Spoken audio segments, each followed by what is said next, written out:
We all know that wrestling is best when a creative team sits down and works out a long-term story with a satisfying ending. It makes us feel warm and fuzzy in our tum-tums. Of course, because the world of sports entertainment is totally nuts, sometimes what happens is whoever is in charge goes, "Ha ha, I've got a better idea." And even though that match is about to happen, we're going to change it. Obviously, this was a common story when Vince McMahon was in charge, but there are some doozies. So I am Simon Miller. Please hit subscribe. This is 10 times WWE Creative changed a match on the fly. Number 10, Daniel Bryan's Cashion. When the Big Show first arrived in the WWE in 1999, he was indeed presented like a giant. Word has always been Vince McMahon had said, I know how to use this guy from WCW, and he did for a little bit. I mean, by 2002, he had been a world champion twice. The thing is, after that, he did get relegated to basically being an attraction, and the WWE didn't consider him for another run with the big belt until 2011. And no, I'm not counting that ECW reign. That's just how my brain works. He started a rivalry with Mark Henry over the World Heavyweight Championship, which was big men slapping man meat. And after trying to dethrone Mark at Vengeance at Survivor Series 2011, he totally failed. It meant we got to a chairs match at TLC where the Big Show finally defeated the world's strongest man. And all of a sudden, somebody popped up with their Money in the Bank briefcase and flubbed me sideways. It was Daniel Bryan. Now, of course, this came after Mark Henry had attacked the Big Show after the match, but according to the Wrestling Observer newsletter, Vince McMahon had originally planned to put the title on Daniel Bryan at WrestleMania 28 or the Elimination Chamber, but then just changed his mind at TLC instead. It's also been pointed out that maybe this call wasn't made until a few hours before the pay-per-view. Bryan wasn't even booked for the event. In fact, he was at an autograph signing in a nearby city and had to run to the arena before he did do this. So I tell you, what a way to win your first world championship in WWE.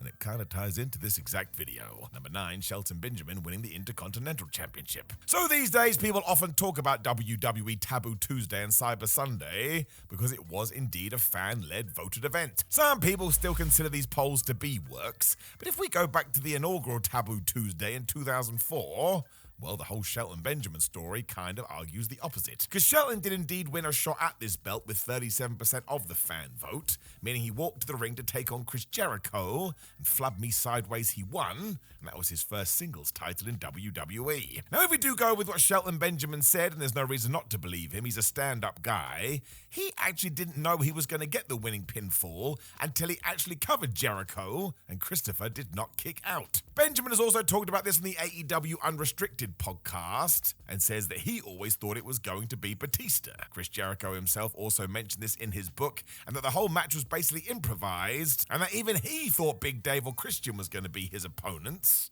That's one reason why maybe we can bring this concept back. If it's going to be this unhinged, well, it must make for good TV. Number 8, Braun Strowman wins the Universal Championship. So, of course, this one does tie into the global pandemic, which just made everybody sad. I suppose because WWE did keep running, they were going to have to come up with something at the last second. Now, before all of that, Bray Wyatt was the champion, and yes, Goldberg did defeat him for that title, mostly because Vince McMahon was looking forward to WrestleMania, and he just thought that Roman Reigns versus Bill Goldberg was more of a marquee match. And maybe it was, but we all loved Bray. After COVID did break out, though, Roman decided, given his health situation, he should go home. But that meant we weren't going to have a main event for the show of shows. It left the promotion having to hunt for a last-minute replacement to take on Goldberg, which is when, yep, they picked Braun Strowman. Strowman talked about this on WWE's The Bump and how when he was told, he wasn't even booked for the event. And in fact, he was headed home to Wisconsin to be with his family. He was already 21 hours into his drive when he did get the call, and all things considered, he did turn around and went back to Orlando because he was about to win at WrestleMania 36. And yes, it's not the way that Braun Strowman would have wanted to win this championship, but I guess he did all right with it. That's why I want to delete all this stuff from my brain. It was just a mess from week to week. Number 7, the triple threat ladder match at WrestleMania 36. And we continue on with the pandemic time because, yeah, Roman Reigns wasn't the only guy to not go to WrestleMania 36. The Miz had to do the same when he contracted an undisclosed illness before the event. Now, before all of that, we had booked a tag team ladder match for the SmackDown Tag Team Championship, where the Miz and John Morrison were going to defend the titles against the Usos and the New Day. This is when Mike Johnson, the PWI, reported that WWE had sent Miz home because of the above, and that would mean, yep, WWE was now going to have to improvise. This is why all of a sudden it became a singles triple threat match with a ladder, because it was John Morrison versus Kofi Kingston versus Jimmy Uso. The contest then ended with Morrison picking up the win, also meant that him and The Miz were the tag team champions, or still the tag team champions, and that's weird, because only a singular human was able to be victorious. Do not forget this all came together mostly because Vince McMahon stuck to his mantra of the show must go on, and he was not singing Queen songs. When you go back and watch this now, it is just totally baffling, and maybe we should have taken a break here, but hey-ho, you cannot change the past. Number 6, Sheamus winning the United States Championship at WrestleMania 37. Even though fans were allowed back in the building, we were not at 100%. And if you want to say that WrestleMania 37 exists within the pandemic era, I think I would agree with you. We had finally left the Thunderdome though and were back in a proper arena, and this is when we extended WrestleMania to 2 nights. In fact, we had 14 matches across both the Saturday and the Sunday. One of these was for the US title as Matt Riddle took on Sheamus, and to be fair, this was pretty good, with the Celtic Warrior defeating Riddle in a 10-minute banger. Obviously. It also meant that Sheamus picked up his 3rd United States Championship. However, according to Fightful Select, this was a very last-minute decision. The original plan was to have Matthew retain the title, when the company decided they needed to keep fans interested, so we could do the switcheroo here before they had a rematch at Backlash. For whatever reason, though, things then moved again, because Riddle went on to form RK Bro with Randy Orton,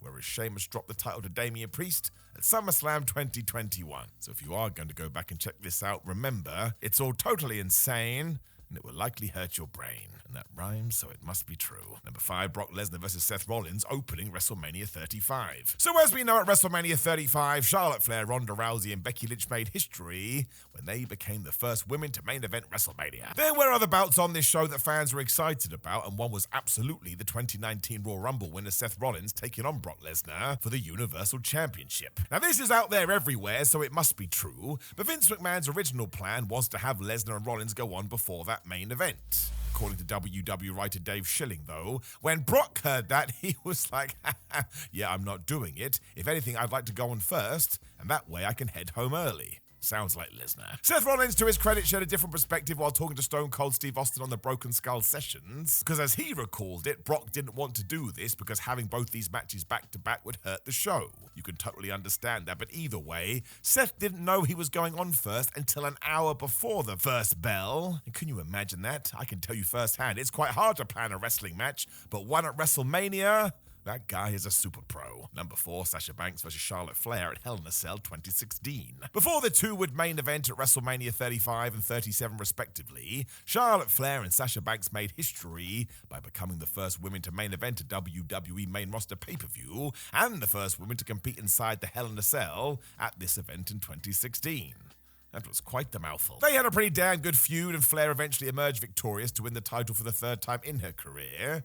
However, once again, the Wrestling Observer newsletter had more. Apparently, the original plan was to have Banks retain the championship, but all of a sudden we went through a last-minute change because Vince McMahon decided differently the day before the show. The report also stated that those only close to McMahon knew about it, meaning other top officials were totally confused.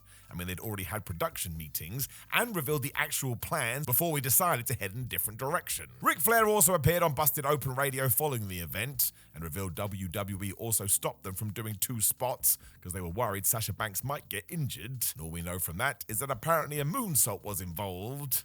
So on that last point, I would just say take it with a pinch of salt. Number 3, Chris Jericho becoming the Undisputed Champion. To this day, Chris Jericho uses every opportunity to brag about the night he defeated The Rock and Stone Cold in one evening to become the first ever WWE Undisputed Champion. This historic moment happened at the 2001 Vengeance pay-per-view, and I suppose if you are going to be the winner of that mini tournament, you may as well shout about it. However, as we now know, he was not Vince McMahon's original choice to get that spot. When Kurt Angle was talking to Chris Van Vliet on his Insight podcast, he was told that McMahon had come to him and said, "Hey pal, how do you feel about being the inaugural Undisputed Champion?" Kurt said he was told this 2 weeks before the event, but then changed his mind 5 days prior and said, "Sorry, dude, I've gone with Jericho instead." Chris Jericho also talked to Inside the Ropes about this and was like, "Yeah, I didn't know I was going to get the championship until the day of the event," which ties into the story that everybody's heard. He was in catering minding his own business when Vince McMahon walked in with The Undertaker and said, "Business must be in the toilet because we're about to make Jericho the champ." Even then, Chris was like, I don't know whether you're being serious or not. As it turned out, they absolutely were. Number 2, Shinsuke Nakamura's clean win against John Cena. It is not every day that fans witness John Cena getting beaten clean. In fact, it happens so rarely, it's almost like you've seen a ghost. One of these occasions was the 1st of August 2017 episode of SmackDown, though, because my gosh, Big Match John got beaten by Shinsuke Nakamura. The two superstars were competing in a WWE Championship #1 contenders match, and the winner was going to earn the opportunity to face Jinder Mahal at SummerSlam. My gosh, what a weird time. This is when Nakamura did indeed defeat John without outside interference, and according to the Wrestling Observer newsletter, the original plan was to have Baron Corbin interfere, and then he could have laughed in John Cena's face. There's definitely some truth to this as well, because if you went to WWE.com after the event, in their recap it said, Baron Corbin interferes, and yet no such thing actually happened on TV. Instead, Baron attacked Nakamura after SmackDown had gone off air, when Cena made the save, and of course he threw Corbin through the announce table. Nakamura would go on to unsuccessfully challenge Mahal for the title, whereas John would take the Money in the Bank contract away from Baron Corbin and then beat him at SummerSlam 2017. The less talked about that, the better. I do believe it was a bit of a mistake. Number 1, Brock Lesnar winning the WWE Championship at Day 1 2022. So we could also talk about the time when Mustafa Ali was about to win Money in the Bank and Brock Lesnar just popped up. But don't worry, my friends, that was not a one-time occurrence. Because when we got to the inaugural Day 1 event in 2022, WWE decided to try and turn this into a major pay-per-view.